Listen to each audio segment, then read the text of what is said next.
Est-ce que ce serait le début de la fin des logements au sous-sol au Québec? Si t'es propriétaire d'un plex ou d'un immeuble avec un logement au sous-sol, écoute cette vidéo-là, ça pourrait t'intéresser. Avec les risques de plus en plus présents d'inondations au Québec, il y a certaines villes, dont Montréal, qui interdisent dorénavant la construction de nouveaux logements dans les zones jugées à risque d'inondation. Donc si t'as comme projet de rénover ton logement au sous-sol ou d'en ajouter un qui était pas déjà là à la base, ben assure-toi de pouvoir le faire puis de pas être dans la zone à risque. Si ton logement existe déjà, fort probable que tu vas être en mesure d'avoir un droit acquis.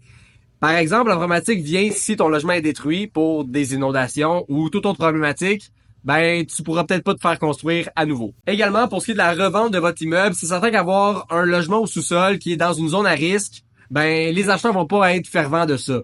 Donc, votre valeur d'immeuble, malheureusement, va en être un petit peu diminuée. Donc, au final, si tu as l'intention d'acheter, d'investir un immeuble avec un logement au sous-sol, bien important de regarder les zones de contrainte et les réglementations en vigueur. Parce qu'un logement qui est pas conforme, ça vaut zéro.